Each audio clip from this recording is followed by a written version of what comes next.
The Culture Pop Podcast is brought to you by the law offices of Jacob Emrani. Accident or injury, call Jacob Emrani. Call Jacob. Hey, it's Mase. If you or a friend or loved one is injured in an accident, the first person you should call is my friend Jacob. When I did this, Jacob was great. He helped me by talking through the next steps, which really put my mind at ease. When you're injured in an accident, you got to have an expert. That's why you call Jacob, just like I did. Call Jacob, 844-24-JACOB. That's 844-24-JACOB, or visit calljacob.com. Call Jacob. Hi, everybody. Welcome to the Culture Pop Podcast. I'm Steve Mason along with Sue 𝐶olinski. It's the show where we talk about everything happening in the world of pop culture. Unbelievable guest today. I love that show, Severance, on Apple Plus. Tramell Tillman is going to be here, who plays the dreaded Mr. Milchick. A great and fascinating role. So much to talk about with Tramell. In the meantime, Sue, it is 60 days until I turn 60. Whoa. Yeah, how about that? I How you feel feeling? great. I feel great. I mean, I've been at the gym now for 10 straight months, and I've been working my ass off. I want to get rid of some belly, but I can do that. It's just a matter of eating and not so much working out, because I'm working out like crazy. I'm just don't have my eating completely under control, which is okay. So is that the only way to lose belly? It's really all about the food? Juan always says it's legs, big leg day, and what you put in your mouth, eating. Those are the two things that contribute to belly. And I mean, here's the thing. I'm 60. I feel like I look pretty good. So I'm not crazy about this, but I do want to be feeling my very best when I have my 60th birthday party on the 21st of March, which I expect you to be at. I will be there for sure. Oh, it's going to be fun. So what is the first thing that you're going to want to eat when the day after your birthday? Well, I'm going to go night of my birthday and eat that friggin' cake. It's going to be like one of them big Susie cake numbers, lots and lots of slices, and I intend to have several of them. I'm a big cake fan. Are you a cake person or an icing person?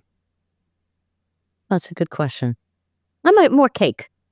I'm in it for the icing. I could eat just the icing. I love icing. It is so delicious. So I will be all over that on that night. Now, we've had some terrible fires here in Los Angeles. If you're watching outside of Los Angeles, I mean, it has been just a hellscape. Last week when the winds kicked up and we're going 100 miles an hour and that fire was burning, so many people lost their homes. You know about this tragedy.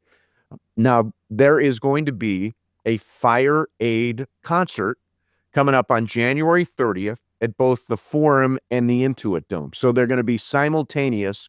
If you watch it on TV, it'll be on Netflix and YouTube and Apple Plus and places like that. I think they'll switch back and forth between the acts. But if you were going to go, I guess the question is, which place would you go? Because it's a different lineup at both places. So let me give you the overview. At the Forum, it's Billie Eilish with Phineas, Dave Matthews with John Mayer, Earth, Wind & Fire, Gracie Abrams, J.J. Abrams' daughter, Green Day, Gwen Stefani, Jelly Roll, Joni Mitchell, and Katy Perry. Meanwhile, over at the Intuit Dome, it's Lady Gaga, Lil Baby, Pink, Red Hot Chili Peppers, Rod Stewart, Stephen Stills, Stevie Nicks, Sting, and Tate McRae. So I say to Sue, you can go to one lineup, either the Forum or the Intuit Dome. Where are you going?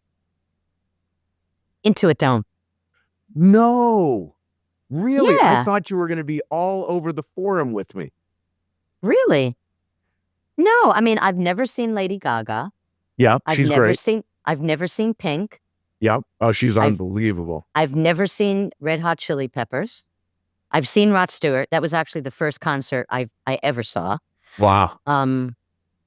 And I saw Stephen Stills. I didn't see him solo in concert, but I did a celebrity, it was like this ski event, and he played, which was great. Oh, wow. I mean, it was very, that's very cool. intimate.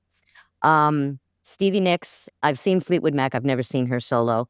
Sting I've seen, He's and great. Tate McRae I've never seen. Yeah. So for me, it's the other lineup. It's the one at the Forum. Billie Eilish, who I love. Her new song, I think, is great.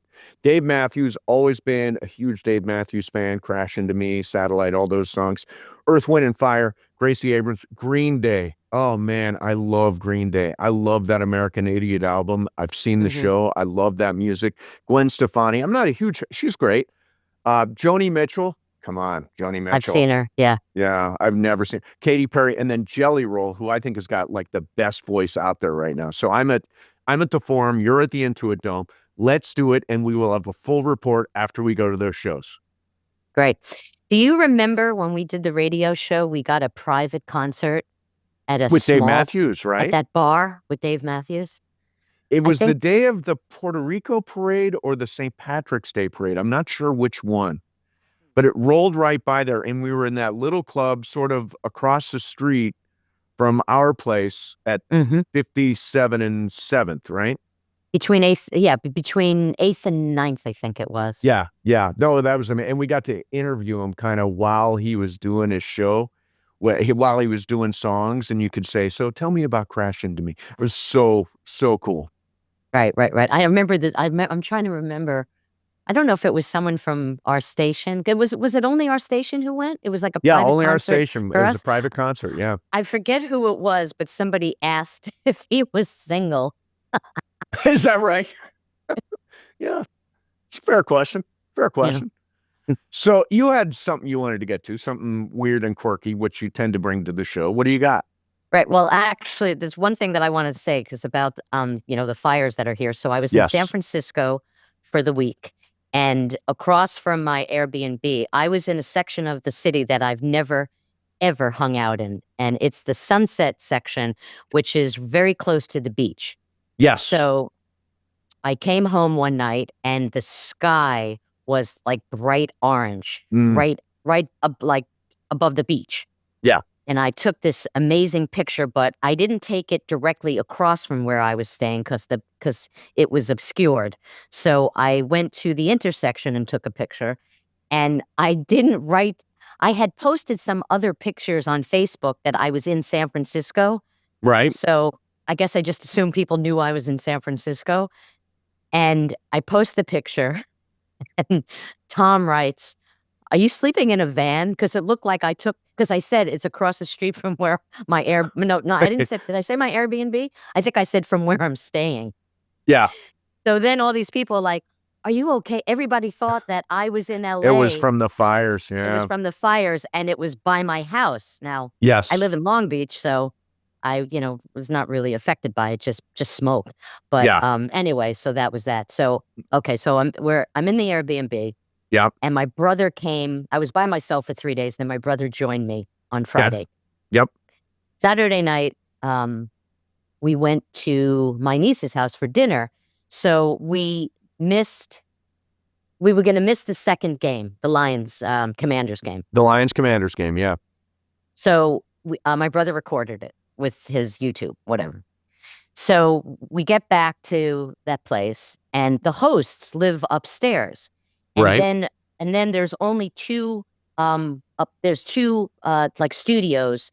It was my studio, and then like right around the corner there was somebody else. And I didn't know whether anybody else was there because I hadn't really heard anybody the whole time I was there.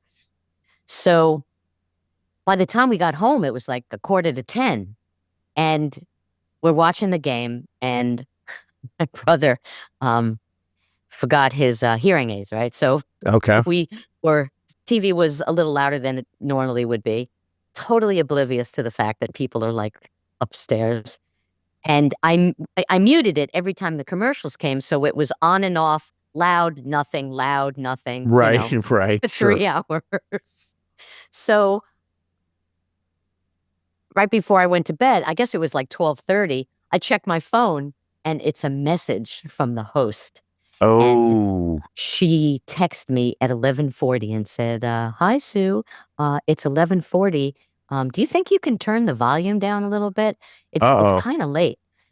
And I mean, I didn't see it until like another hour went by before the game was over. Yeah, yeah. So I thought, and I love the place so much, and I love the location. And I'm thinking, oh man, I can't believe we got in trouble. Yeah, you For got in trouble, exactly. So, so I don't like Airbnbs. I don't like doing the Airbnb thing because you're living in someone else's house and there's food and you're supposed to be allowed to eat anything in their house if you are doing the Airbnb thing, right? That's one of the rules is everything there is fair game. well, it really depends. This was a very unique one, and I really enjoyed staying there because the bottom floor was all Airbnb. There was a the people lived upstairs and they had Mhm. like it was like gated up to their apartment. Yeah. But downstairs was very, very separate. There was a common area where there was like a little table you can sit and eat, but you never saw anybody. It had a beautiful outside area that you can hang out in the backyard. So you really were not mixing with the host family Yeah. at all. I've done it one time. I did an Airbnb one time. It was when the Dodgers were playing the Red Sox in the 2018 World Series. And I had never been to Fenway Park, had never been to Boston. My boss put me up at this Airbnb. So it was really, really cold. And it was hard to get an Uber from the stadium from Fenway Park back to my Airbnb because for some reason they put me really far away. Thank you, Dan Zampillo. And I couldn't get anything to eat. So I ended up eating a jar of peanut butter one night that the host had in the cupboard because somebody told me everything in the cupboard is totally fine to eat. So it was not an open jar of peanut butter. It was a closed jar of peanut butter. But the only thing I ate that night was a jar of somebody else's peanut butter. So that's my Airbnb experience. I don't think I'm going to do it again. Yeah, The I had peanut a butter was feeling. delicious. Yeah. I had a feeling. I was gonna ask you if you ever stayed in one. I had a feeling that it was not your thing.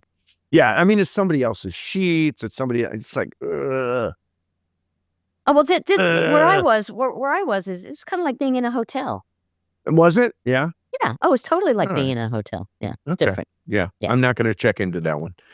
So let's do one thing before we get to Tramell Tillman. And that is, let's talk about the movie, The Last Showgirl. So Pamela Anderson has been nominated for Best Actress at the Golden Globes and the SAG Awards.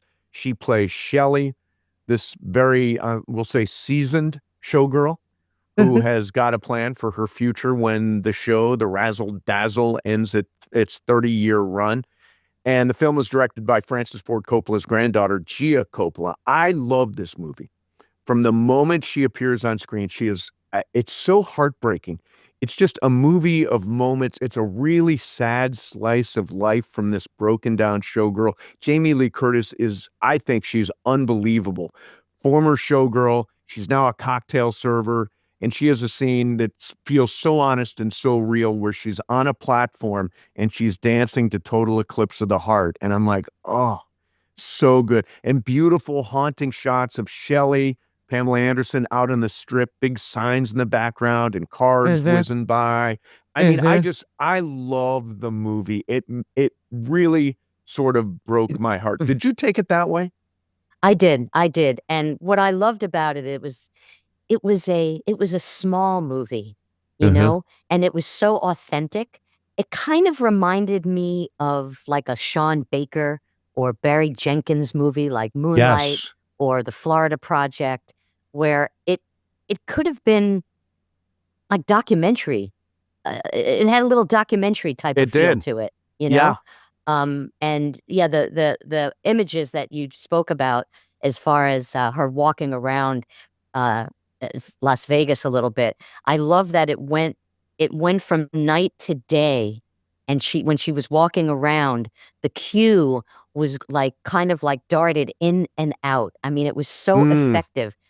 It was kind of like and it would stop, and then it would come back, and it right. really gave you the tone of what was going on in her life. It was like the start, stop, you know? I thought it was Yeah. very, very effective, and you know who I loved, almost as much as I love Pamela Anderson in it, was Dave Bautista. He So good. You're right. was so amazing. I mean, you're so used to seeing him as this big superhero type of guy, and he was empathetic, and he was tender, and he was quiet, and he was just such a lovely, lovely character.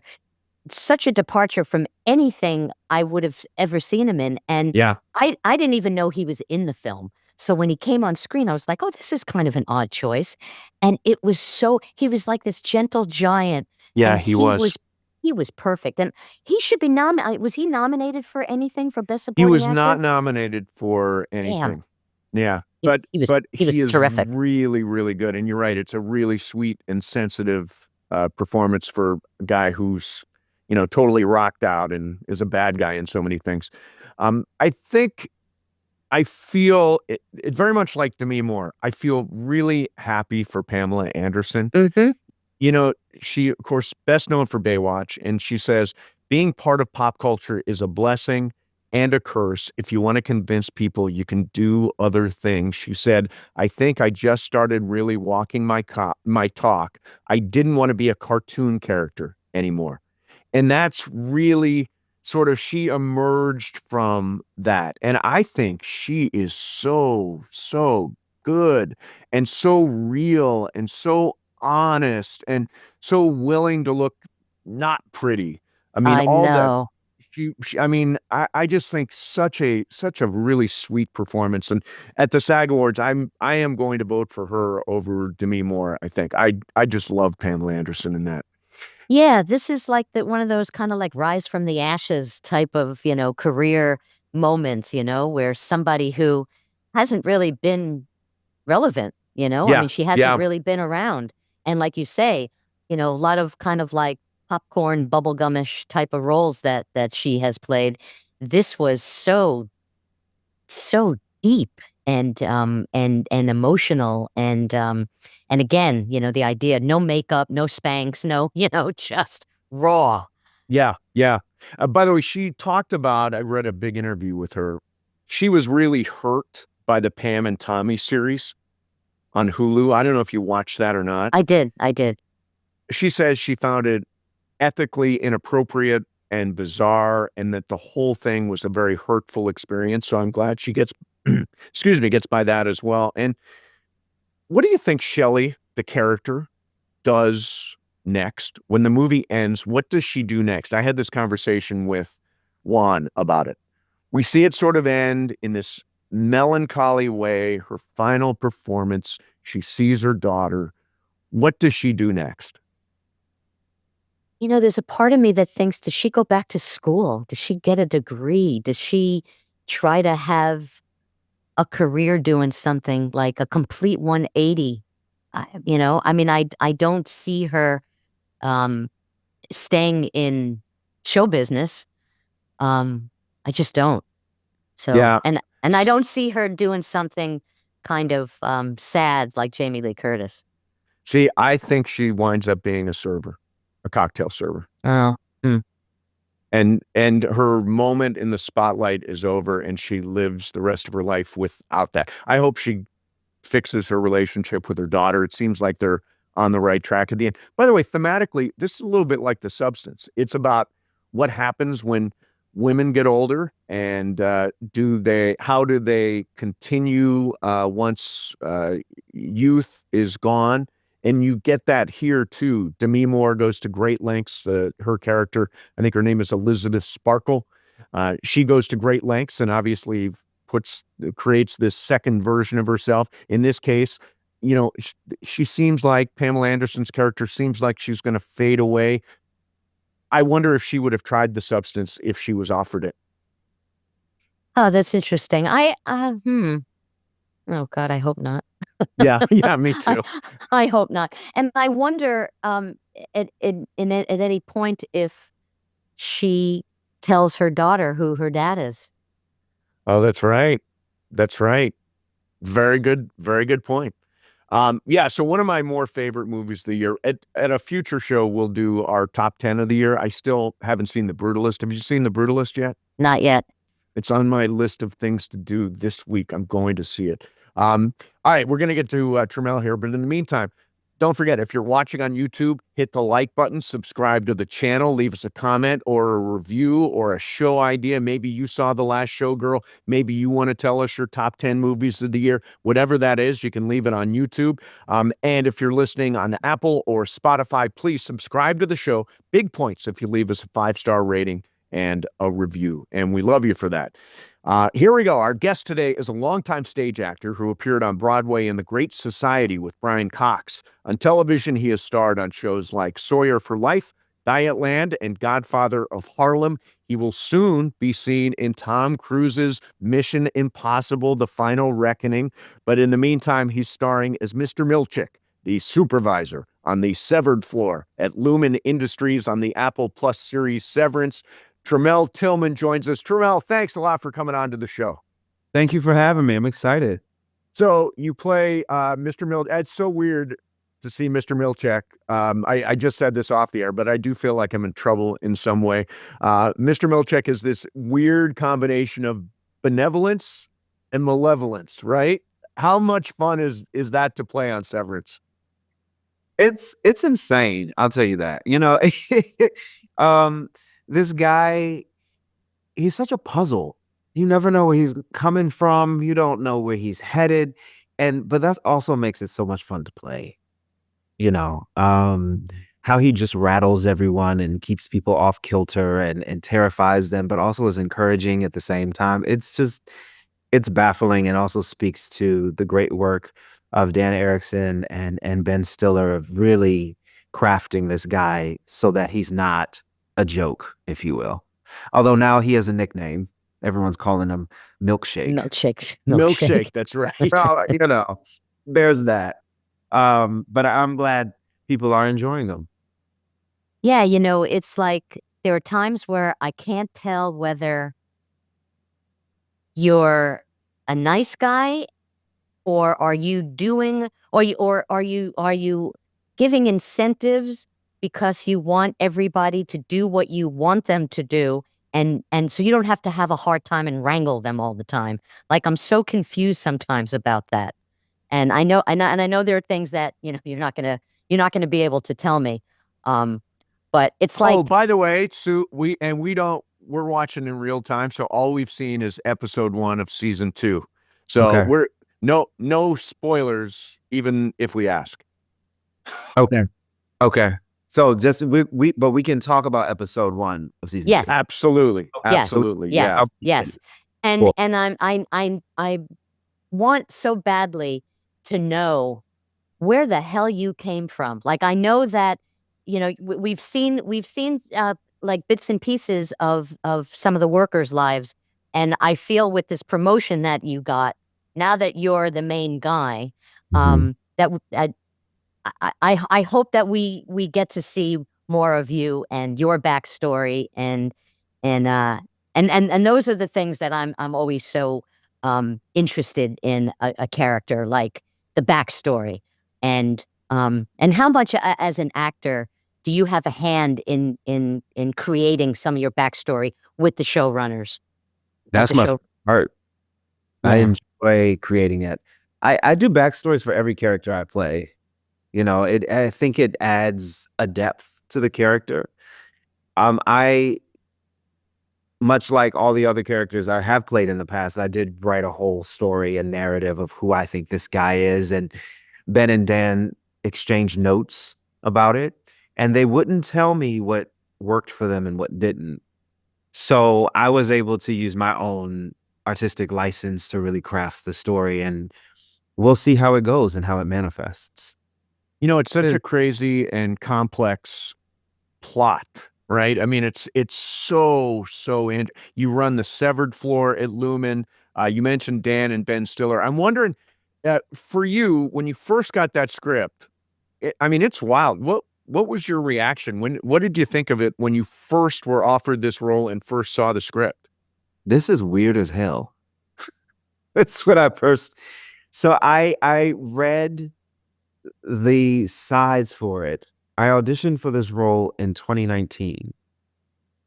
And I remember when I read the sides, I said, this is bizarre, but there's something here. something that's really fun. And I got the sense that this guy was a teacher, a coach in some kind of aspect, right? Because the first scene that I auditioned with was the red ball scene.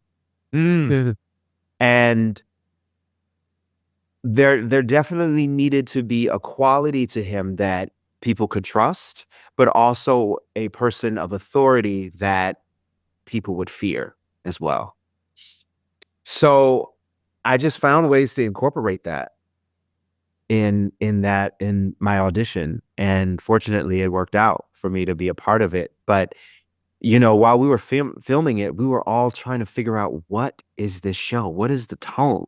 Because it really straddles a fine line, and it could easily turn into this, extreme comedy or a farce.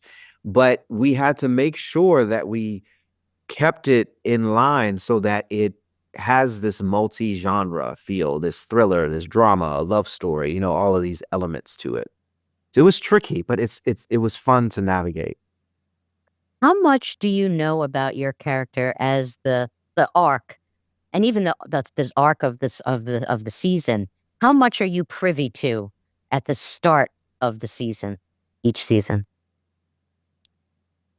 Season 1, I was privy to the fact that this was an enthusiastic company man. That was the character breakdown. Season 2, I was privy to the fact that he was being promoted. That's it. That's Right. it.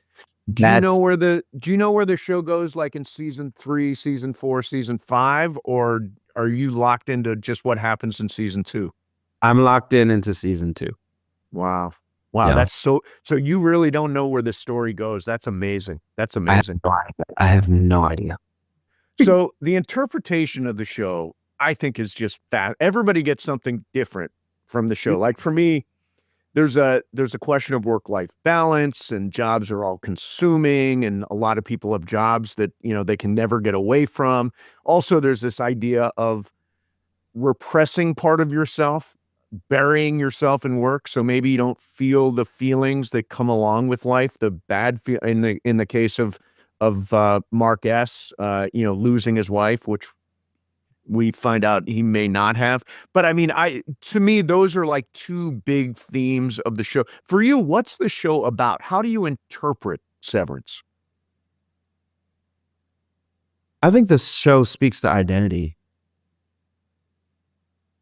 The first line of the show is, "Who are you?" I think that's not for naught, Yeah. And we're asking the questions. You're asking me, like, "Who's 𝐓𝐿𝐥𝐿?" And I'm like, "I don't know." I don't have an answer for it, and, understanding who Mark is and how Dylan has a sense of who he thinks he is on the outside, but then that shifts a bit in season 1. He finds out he has, so then he's wrestling with his identity. So, and of course, with Helly, she finds out that she's an 𝐈𝐺𝐿. So now her identity shifts. So it's so much about, yes, the work as well, but for me, it does resonate with identity, who we are to each other, who we are at work, and who we are in the world outside of work. Do you have any empathy for how twisted this is for these workers? I mean, in your position? Does Tramell have empathy, or does 𝐓𝐿𝐥𝐿 have empathy? Does 𝐓𝐿𝐥𝐿?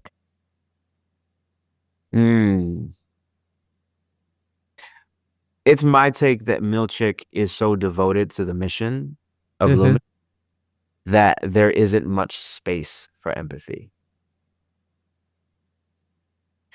I remember having conversations with Patricia Arquette and her interpretations of Cobell's and 𝐓𝐿𝐥𝐿's relationship, and how Cobell leads with an iron fist and 𝐓𝐿𝐥𝐿 is a bit softer in his approach. And we would chat about how 𝐓𝐿𝐥𝐿 would probably be ostracized or taunted because he was so soft with these people, gentle, giving. And Cobell definitely represents an old school way of Lumen. And I think 𝐓𝐽𝐿 represents a new way, a new wave of where Lumen wants to go, potentially. But I think with all that is going on, you know, everything happens back to back, right? And especially in season 1, that there's not a whole lot of time to process. And with that, there may not be the time for empathy. He's got to clean up his mess. And we started in chaos from day 1. Yep. From day 1. Yeah. So you've been an actor for a long time, terrific stage actor, amazing stage career, terrific roles on television, all that stuff. But do you get a sense that Severance has sort of put you in a new, I don't know, stratosphere? Has this put you on the map in a more meaningful way than any role ever has? Yeah, I would say that. You know, there's a whole lot of attention that I'm getting, which terrifies me because I'm an introvert. This is a struggle. It really has. I mean, I think it's also the condition of the names, or it's also a result of the names that are attached to this project. You know, these legends and icons in television and film, and the absolute art that has been infused into this piece. I mean, every frame of this show is a work of art. And it's drawn so many people, and because the presence 𝐓𝐽𝐿 has, it definitely has elevated me to a different level. So yes, I would agree. And if you asked me that this was going to happen when we first started filming back in October of 2020, I would not have believed you. I knew it was special, and knew it was different, but you never know how people are going to respond to a show or anything you create. What's When your you- work? Oh, go ahead. Go No, ahead, go ahead, Sue. Steve. No, go ahead. Go ahead. Yeah, I was going to ask you, when you were a kid, did you dream of being an actor? What was the first role you had, maybe in school, the school play, or I think you went to University of Tennessee, I did. University of Tennessee, Knoxville. or in the theater arts program there. What was the first role that just grabbed you and made you think, yeah, this is what I want to do? What was the first role? I do remember at 10 years old when I had my first experience on stage. I was working alongside my mom and dad, and I just had one line and one direction. It was just something simple, and I was terrified to do it. But I believe at that moment, that's when the bug hit. You know, I said, I want to do this. This is fun. And it wasn't until that I got older that I realized the power that theater or storytelling, what it can do for people. I remember doing a production of A Christmas Carol at Clarence Brown Theater. And, you know, Christmas Carol is a staple during the holiday season. Everybody knows Christmas Carol. Everyone brings their family to Christmas Carol. It's a great moneymaker, right? We did a performance on the same night or the same day as the Sandy Hook shooting. Oof. And I remember looking through my phone and watching CNN and watching the news develop about the shootings and seeing the turmoil and anguish and watching these beautiful, innocent children carted off in gurneys, sobbed for 15 minutes in this room, in my dressing room. And I was playing Bob Cratchit in this production of Christmas Carol. And he's like optimistic and uplifting and warm. And so somehow I had to find a way to tap into that while I was deeply thinking about these children and these families. And so I got myself together, did the production, everything was fine. We got to the point of Christmas yet to come. And we know that's the unfortunate moment where Tiny Tim does not make it to Christmas. And I watched my fellow classmate, who was also in the production with me, carry off Tiny Tim. And all I could think about were the Sandy Hook shootings. And I walked on stage, and my job was to comfort my family and give them hope. But in that moment, I didn't have hope. I had a lot of pain and a lot of anguish and questions that I was sitting with. And I can recall that theater was so quiet. You could hear a pin drop. And out the corner of my eye, I watched David Quartermeyer, who was playing Ebenezer Scrooge, and he was sobbing. I looked at Mrs. Cratchit, played by Johanna Dunphy, and she had tears in her eyes. And in that moment, we didn't have to say anything. We didn't have to pause. We didn't have to eulogize. All it was, we just used the text and said, we'll find a way to go on and we'll keep them in our memory. And it was in that moment that we grieved together as a community and as a family. And I said, this is the power of theater. This is the power of performance. I remember David Quartermeyer tapped me on the shoulder at the end of the show and he said, Christmas yet to come. And I said, oh man, he said, don't say anything. He said, thank you. It was at that moment that I understood that storytelling can unite people. It can unite people who are not often in the same spaces, people of different ethnicities, social economic statuses, gender identities, sexual orientations, races, all of that. And we can breathe together as a society. And it's not just theater that does that. It's also film, television. Right. I hear stories of people telling me that Severance brought their family together. They're now watching Severance together as a family, when ordinarily they would just watch their own programmings, because we can do that now. But to be a part of something, an entity that can bring people together in a space that's so divisive right now and so polarizing, it's a gift. And that's what I want to continue to be a part of. That's so moving. Yeah. Wow. And I think, by the way, you said theater, the power of theater, being in a darkened theater, watching a show, being in a movie theater, increasingly now, church participation is down, but that's another place where people get that feeling. And ironically and amazingly, sporting events. I'm a huge Rams fan, and when I go to a Rams game, we're like all in this together, and we need those collective experiences, especially to bind us, especially when we disagree on so many other things. Yes. Right, Yes. right. Yeah, and I think, you look at, the pandemic too. I mean, that had a big effect on people just wanting to just have that human contact too. I mean, you talk about people watching it in different places at the same time, but just the idea that people were holed up for so long, it was just people were like bursting, wanting to just have that human contact and be able to just be together. Yeah. I spent the majority of the pandemic alone. I was in a 3-bedroom apartment in Washington Heights. And my roommate, he was a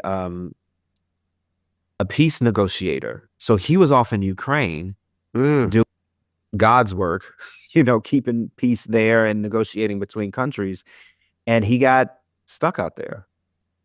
So I had this whole space to myself, hearing sirens going up and down the street in Broadway, because the hospital was just down the street. And it was absolutely terrifying. And I remember going to the grocery store just across the street and being so happy to see somebody else. Yeah, right. Just to make eye contact and connect with them. Of course, we have to keep distance, right? But we need it. We thrive off of that. We need socialization. We need connection. Yeah. Let me shift gears here. You are in Mission Impossible: The Final Reckoning, which is coming out in May, and I'm sure everything's top secret. And by the way, I'll ask for stuff, and you definitely don't tell us anything. Are you part of Ethan's team? You one of the bad guys? I mean, what kind of role do you have in this? I'd love to tell you, but unfortunately, non-disclosure policy. Really, not non-disclosure. Can't say that. All right. So, all right. I hate asking this. Check. I hate asking this question. It's such a lame question, but He's the biggest movie star in the world. Working with Tom Cruise, what's he like as a person? Do you have any good stories? All that. Did you get to see him do a stunt? All that stuff. He is passionate. He's driven, and his energy is infectious.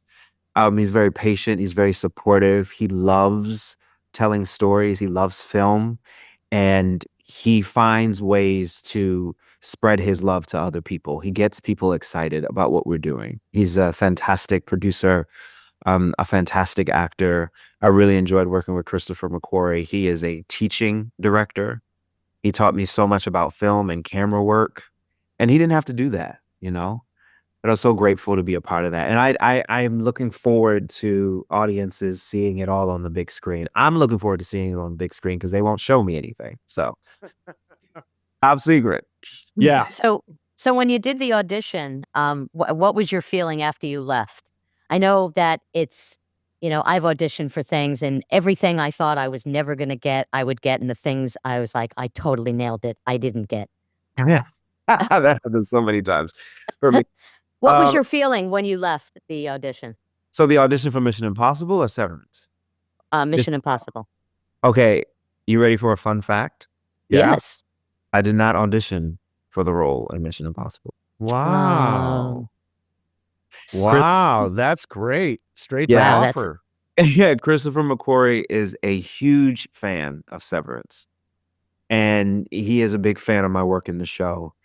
And I remember getting a phone call from my manager, Tigran, and he told me, he was like, so Christopher McQuarrie wants to meet with you. I said, who's Christopher McQuarrie? Sorry, Chris. He was like, who's Christopher McQuarrie? He was like, he's a director. He does a lot of the Mission Impossible stuff. I was like, wait, what? And I'm looking it up, and I was like, oh, wow. I was like, well, what does he want to meet with me about? He's like, well, I think he's just a fan of the show. I was like, oh, so he just wants to chat, right? So we set up a meeting. I'll meet with him. And he's in London. I'm in New York. We find a time, and he's talking to me about the show. He's talking with me about Severance and how he loves the work and so forth and so on. And then he goes in to talk about Mission Impossible. And they're filming Mission Impossible very soon, and they're actually in the process of doing this. And he said, there is a role in it for me. And I'm like, wait, what? What's this? And he was like, but I know you're filming season 2, which is true. You're filming season 2 at the same time, but we would have your part at this particular time, and hopefully if it doesn't conflict, we'll figure it out, and so forth and so on.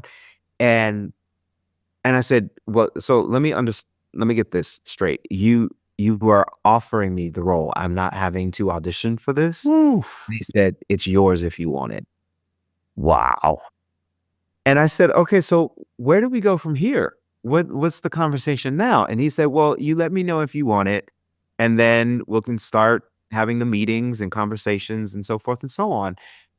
And of course, you got to play it cool, right? You got to, And I said, okay, well, let me think about it, and let me talk to my team, and, I'll see. I got off that phone.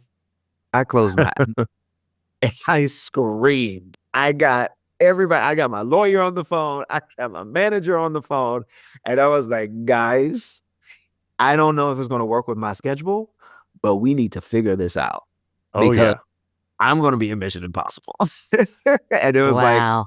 like, from there. Wow. That's unbelievable. That's fantastic.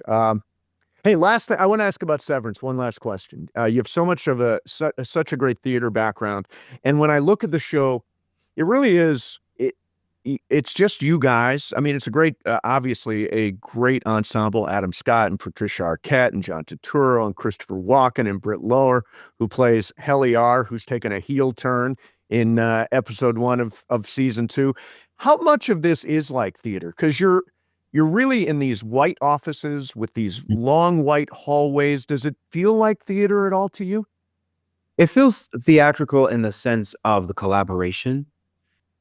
It takes so many moving parts and so many brilliant minds to tell this story. Kat Miller, our prop supervisor, Jeremy Hindle, our production designer.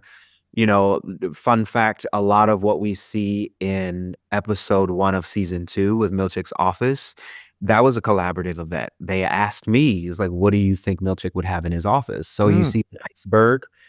That was my idea, you know. Nice. Nice. Cool. And there's other things that'll come to light as the season continues, but like the bonsai tree felt very 𝐓𝐿𝐥𝐿 to me. So I was like, let's do this, let's try this. So you know, that kind of conversation is really great. You know, our hair and makeup team, Kathleen Brown and Jennifer Lord, there's so many conversations that we've had about how to craft, you know, 𝐓𝐿𝐥𝐿's look, his mustache, his hair. It takes about an hour and a half to get 𝐓𝐿𝐥𝐿 in hair and makeup. So Wow. there's a lot of hands that go into creating that piece of art. It's in of itself. So that really feels like the theatrical sense to me. You know, we're all in it together. We're all committed to tell the story. We're leaning on each other. There's a lot of support, a lot of love and respect that we have with one another. And what I'm grateful for is that Ben Stiller and Dan Erickson make themselves available to have conversations about character and plot lines. And I think that's what makes the work sing, because we may not know what's going on, but I believe we as actors, we believe it. We're so, and that helps our performance because then we can just launch full steam ahead. Yeah. It's such a great show. I would call it kind of a phenomenon. Everybody I know is watching Severance. It is streaming now on Apple Plus, season 1, and I think this is coming out on Thursday, so episode number 2 will be tomorrow night, Friday night. And of course, Mission Impossible: Final Reckoning in theaters May the 23rd. It's the year of Tramell. Thank you so much for coming on, man. We love you on the show and appreciate so much you taking the time. Well, thank you so much. I appreciate it. Thank you for your time. This is great. There you have it, Tramell Tillman. You know, what do you think the show means, Sue? Well, I mean, I sort of put forward work-life balance, becoming a workaholic to sort of repress terrible things happening. What do you think it's about? It kind of feels like like control. Yeah. You know, it's kind of like having control over people and you not having control yourself, you know? I Right, mean, right. working there is controlling people. I mean, being in a top position is controlling people. Working there is not having control. Yeah, and I think also, again, in the context of everyday life, we sometimes feel controlled by our bosses, by our job, by our profession, all that stuff. So it does get into that. It's that dichotomy between life and work and achieving some sort of balance while maintaining some level of personal identity. I love the show. Severance is terrific. If you haven't watched it, as I mentioned, season 1 is streaming. Episode 1 was this past Friday. Episode 2 of season 2 is tomorrow night, Friday night. We look forward to seeing where that show goes next year as the season rolls along here. Thank you so much to Tramell for joining us. That'll do it. Thank you very much for watching. Thank you very much for listening, and we will see you next time on the Culture Pop Podcast.